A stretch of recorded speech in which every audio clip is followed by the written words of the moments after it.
kabar baik dari Tuhan. Allah yang sangat luar biasa di dalam Yesus Kristus itu. Amin.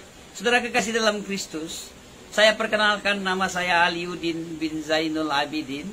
Asal saya dari Aceh, Nangro, Aceh Darussalam. Tepatnya di Kabupaten Pidi. Berarti saya ini orang Pidi, Aceh Pidi. Dimanapun Anda berada, saya menyapa Bapak Ibu kekasih di dalam Kristus. Hari ini saya berada di Sulawesi Utara. Di belakang saya ini banyak tanaman tumbuhan. Sebenarnya di belakang persis saya ini ada gunung. Gunung yang sangat indah, sangat bagus, sangat luar biasa. Di sebelah kiri saya ada sungai mengalir sangat bagus. Mungkin Bapak Ibu mendengarkan suara gemuruh sedikit. Mungkin itulah sungai yang mengalir, air jernih. Ini menunjukkan di wilayah Sulawesi Utara ini sangat subur, sangat indah. Sekali lagi saya menyapa saudara hidup untuk bersaksi. Sebelumnya saya akan saksikan di sini. Saya akan menceritakan bagaimana saya bisa percaya dengan Tuhan Yesus yang sungguh sangat luar biasa itu. Awal mulanya di tahun 89-90-an saya keluar dari Sumatera. Saya injakkan kaki saya di Pulau Jawa, di perairan Malaysia, di banyak tempat di Malaysia, Singapura, Thailand, Bangkok, di Pulau Jawa. Saya ada hadir di banyak tempat. Saya langkahkan, saya keluar dari Aceh. Situasi konflik yang sangat mengerikan di Aceh. Saya berpikir sepertinya saya tidak bisa di Aceh. Saya cari damai, saya cari perlindungan, saya cari aman, saya cari ketenangan. Di mana-mana saya injakkan kaki saya coba mabuk, saya coba pesta fora, saya isap ganja, saya pakai obat-obatan untuk mencari kesenangan diri saya. Tetapi apa yang terjadi, saudara yang kekasih dalam Kristus? Saya cari kemana-mana, saya lakukan apa saja untuk menenangkan hati saya. Saya masuk ke masjid, saya sholat, saya beribadah, saya mengaji. Saya lakukan apa saja untuk menenangkan diri saya. Saya cari damai, saya cari perlindungan, saya cari aman kemana-mana. Tidak pernah saya dapati. Tetapi begitu saya percaya dengan Yesus itu, saya dapatkan aman, saya dapatkan perlindungan, saya dapatkan ketenangan, saya dapatkan kasih itu hanya di dalam Yesus itu. Pertanyaannya, saudara kekasih dalam Kristus, bagaimana saya bisa percaya dengan Tuhan Yesus itu? Suatu hari saya berjumpa dengan seseorang namanya Hatman Budiarjo. Beliau sangat baik. Orang ini dari Jogja, tepatnya di Jogja, orang Jogja. Saya bertemu dengan teman ini di Bandung, ya, di Bandung, Jawa Barat. Tepat jelasnya di Jatinangor.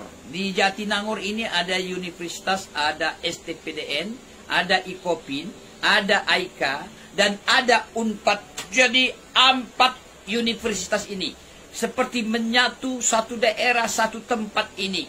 Ya, beliau kuliah di Universitas Pajajaran, Fakultas Pertanian. Apa yang terjadi, saudara kekasih dalam Kristus? Saya orang yang cukup tidak berkenan di hadapan Tuhan. Saya melanggar hukum. Saya melakukan apa yang saya lakukan. Saya pengedar ganja. Saya pengedar narkoba. Saya pengedar obat-obatan. Saya selalu mabuk-mabukan. Coba bayangkan, orang-orang yang nakal-nakal, saya jual itu ganja. Bahkan mahasiswa, saya jual itu ganja. Itu menunjukkan hidup saya begitu benar-benar bejat hidup saya. Ya, saya coba senangkan diri saya dengan narkoba. Saya cari kesenangan. Saya cari ketenangan dalam hidup saya. Saya berjumpa dengan teman-teman saya bisa tertawa, saya bisa senang. Tetapi hanya sementara.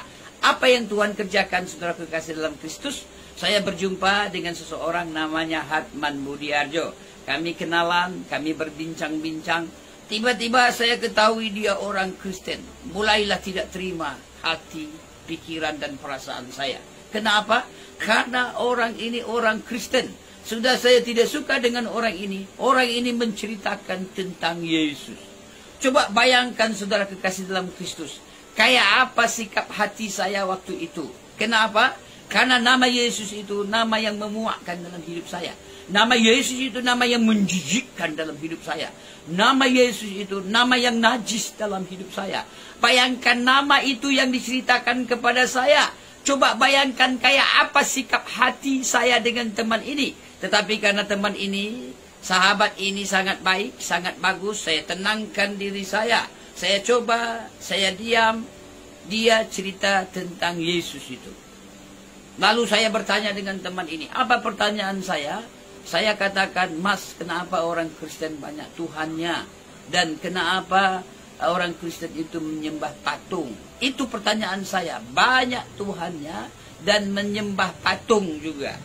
Lalu saya katakan demikian. Teman ini menjawab dengan penuh kasih. Apa jawaban teman ini? Bapa mengutus anaknya. Dia ingin meyakinkan kepada saya siapa Yesus itu. Dia katakan Bapa itu mengutus anaknya. Logika saya, pikiran saya, masa Bapa mengutus anaknya berarti ada mamaknya. Bapa mengutus anaknya. Bapa itu Tuhan Allah sendiri. Mengutus anaknya Yesus itu Tuhan sendiri. Lewat perantara Roh Kudus. Roh Kudus itulah Tuhan dan Allah sendiri. Dia terangkan sedemikian rupa. Saya tidak mengerti. Kita manusia yang berdosa, condong jatuh dalam dosa. Dulu Tuhan itu menurunkan nabi, Tuhan menurunkan rasul. Dia cemooh. Manusia waktu itu mencemooh, menghina, mencaci, memaki, bahkan membunuh. Lihat, diturunkan nabi dan rasul tidak bisa. Akhirnya dia berikan anaknya yang tunggal, Yesus itu. Lewat perawan suci Maryam itu. Ya, mengandung lewat kekuatan Roh Kudus, Roh Ilahi. Firman itu hidup, firman itu menjadi manusia. Kalam Allah itu, perkataan Allah itu, dan mengandunglah Maria dari Roh Kudus. Roh Kudus itu. Ya. Akhirnya saya teringat dengan cerita di dalam Al-Qur'an, di dalam surah Maryam, dan dalam Injil diceritakan lebih jelas. Isa Al-Masih, Yesus itu datang ke dunia ini untuk menebus manusia. Dia terangkan, dia ceritakan tentang Yesus. Saya tidak mengerti. Dia bikin ilustrasi seekor semut. Jikalau dia akan masuk ke jurang api, kalau kita bendung sebelah kanan, dia akan lari sebelah kiri. Ini seekor semut. Dia ilustrasikan seperti itu. Kalau kita tutup di belakang, dia akan jalan ke muka. Kita tutup di muka, dia akan jalan ke belakang. Kalau kita ambil semut ini, kita cubit dia, kita ambil seekor semut ini, akan mati.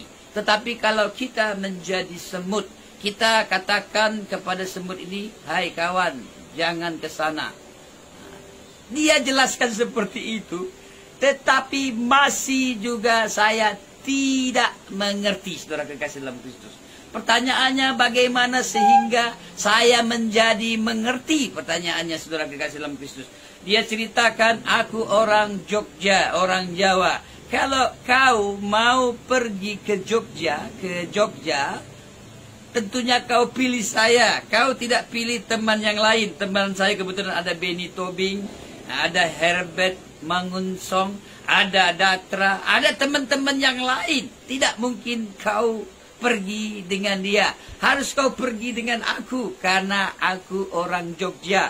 Aku sangat mengetahui Jogja. Apalagi kalau aku mau pergi ke Aceh, tentunya aku pilih kau ini, karena kau ini orang Aceh. Jadi kau yang tahu tentang Aceh. Kau bisa menunjukkan tentang Aceh terhadap diriku. Demikian Tuhan. Hanya orang dari surga itu datang ke dunia ini untuk membawa orang ke surga itu, saudara kekasih dalam Kristus. Masih juga saya tidak mengerti. Semakin hari banyak waktu mengikuti minggu, mengikuti bulan. Saya perhatikan teman ini sangat baik. Tadinya saya curiga, jangan-jangan teman ini, sahabat ini ingin mengkristenkan saya, ingin mempengaruhi saya. Saya ini orang yang sudah punya agama. Agama saya agama Islam ya. Saya orang Muslim. Saya punya agama dan saya juga beribadah, saya sembahyang. Saya perhatikan apa yang terjadi. Teman ini suka beribadah, dia suka sembahyang. Maksudnya dia suka berdoa. Mau tidur, dia berdoa. Saya mau tidur, saya tidak berdoa. Saya hanya sholat-sholat aja, ya, 5 waktu. Ya, itu pun kadang-kadang bolong-bolong juga, saudara kekasih dalam Kristus. Karena saya bukan orang yang sangat taat sekali, tidak. Tetapi saya suka juga, saya suka sembahyang. Saya suka mengaji. Kalau di masjid atau di tempat tertentu, ya bahkan di kos-kosan saya mengaji. Bagaimana saya mengaji? Saya baca A'udzubillahi minasyaitonirrajim. Bismillahirrahmanirrahim. Alif lam mim. Zalikal kitabu la raiba fihi hudan lil muttaqin. Saya mengaji seperti itu. Saya baca ayat-ayat surat-surat yang lain, ya. Tetapi luar biasa teman ini. Dia membaca Alkitab begitu khusyuk, begitu tenang. Dia perhatikan ayat per ayat. Setelah itu dia berdoa. Dia diam. Begitu cukup waktu yang lama dia berdoa. Saya berpikir sebelumnya, orang Kristen itu hanya 1 kali berdoa. Di hari Minggu aja. Ternyata orang ini malam mau tidur dia berdoa. Bangun tidur dia berdoa. Sangat lama lagi dia berdoa, dia pejamkan, dia diam, dia duduk, dia diam. Kenapa saya tahu? Saya satu kamar dengan teman ini. Saya intip dia berdoa, saya intip begini. Dalam hati saya, bodoh sekali kau orang kafir. Dia petik gitar, suaranya false lagi. Dan dia nyanyikan lagu, tetapi lagunya saya menyentuh hati saya. Menarik sekali lagunya. Apa yang dinyanyikan? Apa yang dilakukan oleh teman ini? Dia katakan, masa mudaku, masa yang terindah, masa Tuhan memanggilku. Itu kalimat lagu-lagunya. Masa mudaku, masa yang ku kenal, ku tinggalkan semua dosa-dosaku.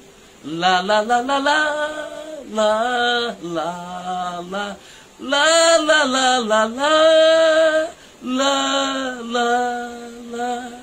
Luar biasa teman ini, dia katakan, masa mudaku, masa yang ku kenang, ku tinggalkan dosa-dosaku. La la la la la la la la la la la. Saya setiap hari bergumul dengan dosa. Saya setiap hari terintimidasi dengan dosa. Dan saya selalu berbuat dosa. Dan condong terus saya berbuat dosa. Setiap hari saya terintimidasi. Setiap hari saya tertuduh dengan dosa. Makanya saya banyak sekali saya katakan dengan Tuhan, ihdinas siratal mustaqim. Siratal ladzina an'amta 'alaihim ghairil maghdubi 'alaihim waladdallin. Artinya, tunjukilah aku ke jalan yang lurus, jalan yang diridhai oleh Engkau ya Allah. Tunjukilah aku ke jalan yang lurus. Setiap hari saya tertutup, saya terintimidasi dalam diri saya berdosa. Apa yang terjadi, saudaraku yang kasih dalam Kristus? Semakin hari, semakin banyak waktu saya dengan teman ini. Saya perhatikan karakternya, saya perhatikan hidupnya. Dia sangat baik. Tadinya saya salah menilai.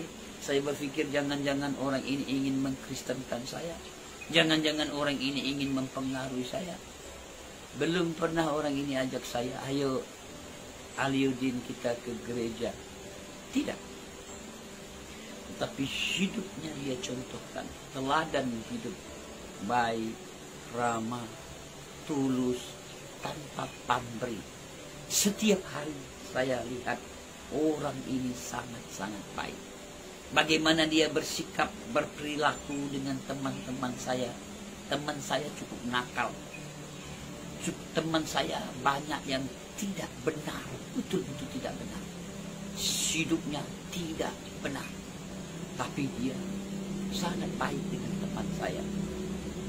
Saya berpikir dengan saya aja dia baik. Saya perhatikan dengan teman saya yang tidak benar, hidup tidak benar. Kenapa saya tahu tidak benar? Karena saya melihat, mata saya melihat kehidupan teman-teman saya. Dan saya sendiri tidak benar. Banyak kejahatan yang saya lakukan dan teman-teman saya lakukan. Inilah hidup masa lalu saya pada waktu itu. Dan bagaimana teman ini menyikapi, ada tetangga, ada ibu-ibu, dia sangat ramah, dia sangat baik. Barulah saya ketahui orang ini orang baik. Orang ini orang benar. Saya suka orang ini. Saya senang orang ini karena tingkah laku dan perbuatannya. Apa yang dikatakannya, apa yang dikatakannya dan apa yang diperbuatnya sama. Orang ini benar-benar baik. Saya berpikir tidak ada orang lagi baik di dunia ini, karena saya hidup penuh dengan kekerasan, saya hidup dengan kekonyolan, ya. Apalagi situasi di Aceh, ya. Saya hidup di Aceh, saya juga bergaul dengan saudara-saudara, teman-teman saya. Saya juga lama di kota Medan, saya hidup di kota Medan yang keras, dan saya hidup di Jakarta yang sangat luar biasa. Tetapi waktu saya di Bandung, saya berjumpa dengan seorang hatman ini. Saya lihat ternyata ada orang baik di dunia ini. Benar saya rasakan. Dia mengasihi saya, dia peduli dengan saya, dia betul-betul bersahabat dengan saya. Sebelumnya saya tidak kenal orang ini, tetapi waktu saya datangi, saya kunjungi, dia izinkan saya nginap di kamar kos-kosannya. Karena dia baik, karena dia ramah, saya manfaatkan kebaikan teman Hatman Budiarjo ini. Saya manfaatkan. Coba begitu liciknya diri saya ini, saya manfaatkan. Tetapi lihat banyak waktu saya perhatikan, ya, hidup saya sama teman ini, dia berdoa, dia sungguh-sungguh dengan Tuhan. Inilah kehidupan yang mempermalukan diri saya. Saya berpikir saya orang baik, saya orang ramah, saya orang yang punya agama, saya orang yang lebih benar daripada orang ini. Ternyata begitu diperhadapkan dengan teman ini, saya tidak ada apa-apanya. Sedikit pun saya tidak ada apa-apanya. Ternyata orang ini betul-betul sangat baik, sangat ramah. Lalu saya bertanyalah dengan Tuhan. Apa pertanyaan saya dengan Tuhan? Dalam hati nurani saya bilang begini dengan Tuhan. Ya Allah, ya Rabbi, kenapa kau jumpakan aku dengan teman ini? Aku suka dia. Kenapa? Karena dia ramah, karena dia baik. Aku senang dia. Saya berargumentasi dengan Tuhan itu. Dan saya katakan dengan Tuhan seperti ini. Ya Allah, ya Rabbi, kasihan sekali teman ini. Kenapa? Karena dia akan masuk ke dalam api neraka jahanam. Saya katakan kasihan teman ini. Padahal sebenarnya teman inilah yang kasihan kepada saya. Tapi teman ini tidak banyak bicara, tidak pintar bicara, tapi hidupnya berbicara. Kasih itu. Saat saya dengan teman ini, saya dapatkan kasih, saya dapatkan persahabatan, saya dapatkan persaudaraan, saya dapatkan terhadap seorang Hatman Budiarjo ini yang saya katakan kafir, yang saya katakan tidak diterima di sisi Allah Subhanahu wa Ta'ala, tetapi saya dapati orang ini baik, orang ini ramah, dan saya katakan orang inilah orang kafir. Saya menangis, saudaraku yang kasih dulu. Saya berduduk, saya menangis, menetes air mata saya jatuh. air mata saya jatuh. Hati saya hancur. Kenapa? Karena dosa yang telah saya lakukan. Tadi saya sudah diperingatkan dengan Tuhan. Orang ini baik, sangat baik, betul-betul baik. Saya rasakan kebaikannya. Saya nikmati persahabatan saya dengan teman ini. Dia betul-betul tunjukkan kasih, persaudaraan itu. Dan mulailah roh Tuhan menyentuh hati pikiran saya. Dia ingatkan dosa saya yang sudah lama, di belakang dosa saya yang sudah lama, yang saya sudah lupa. Dan dosa yang sedang saya jalani, Tuhan nampakkan, Tuhan tunjukkan. Seperti bercermin saya dapat melihat diri saya ini buruk, penuh dengan dosa, dan condong jatuh dalam dosa. Tidak bisa ditebus dengan korban binatang apapun atau korban apapun. Tidak bisa ditebus dengan potong kerbau, potong sapi, potong kambing, potong domba. Mulailah Tuhan mengingatkan kepada saya tentang cerita teman ini. Bagaimana Yesus mati di kayu salib, darahnya tercurah. Dia mati di kayu salib, dia menjadi kutuk. Sebenarnya kita yang terkutuk. Dia tebus. Dia contohkan teladan hidup sebelumnya. Dari kanak-kanak, dari remaja, dia bisa berargumentasi dengan ahli kitab, ahli Taurat. Sangat luar biasa Yesus ini. Dan dia contohkan teladan hidup.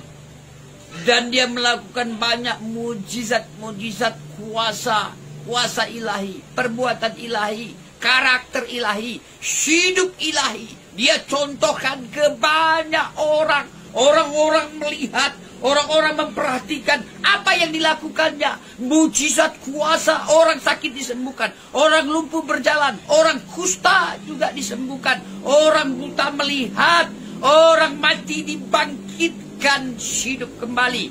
Teringat saya cerita tentang Isa Al-Masih di dalam Al-Quran surah Maryam. Saya dengar dari guru-guru saya dengar tentang doktrin bagaimana Isa Al-Masih juga dari buayan. Dari kecil dia sudah bisa berbicara. Begitu hebat, luar biasa. Dan dia juga punya kuasa. Barulah saya terdiam. Saya menangis. Hancur hati saya. Saya betul-betul menangis. Dan saat itulah Roh Kudus menyentuh pikiran, hati, dan perasaan saya. Dan terus saya menangis. Karena saya menangis, saya tutup mulut saya. Dan saya ingin menjerit tiba-tiba. Saya dipenuhkan oleh Roh Tuhan. Roh Kudus hadir dalam hidup saya. Roh Kudus itulah yang memberi pengertian kepada saya. Siapa Bapa, siapa Yesus, dan siapa Roh Kudus itu. Untuk apa Yesus mati di kayu salib? Tidak kurang kerjaan Yesus mati di kayu salib untuk menebus dosa saya, dosa manusia semua, siapapun di dunia ini. Dia menebus dosa kita semua. Dan saat itulah saya menangis, saya menjerit, dan Tuhan memberi pengertian kepada saya sehingga saya mengerti saya butuh Yesus. Yesus menjadi korban. Dia anak domba yang tidak bercacat. Dia tidak bersalah. Dia tidak melakukan dosa. Sedikit pun dosa dia tidak lakukan. Dia melakukan yang benar. Dia melakukan apa yang benar di hadapan Tuhan. Tetapi lihat, orang pada waktu itu mencaci, menghina, menghujat, mengolok, memukul, mencambuk, bahkan tusuk dengan tombak, dan dia mati di kayu salib. Dia sudah katakan nanti dia akan mati dan dia akan bangkit. Dan betul saudara pengasih, dia tidak mati berkepanjangan seperti nenek moyang kita, keluarga kita, saudara kita, teman kita, orang sekeliling kita. Mati, terurai, dimakan cacing dan tanah, tinggal tulang-tulang.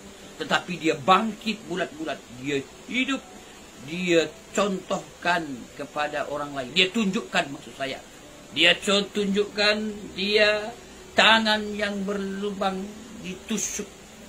Dia tunjukkan kepada banyak orang, ratusan orang. Inilah membuktikan dia hidup dan dia bangkit, dia naik ke surga. Dia duduk di tahta Allah Bapa.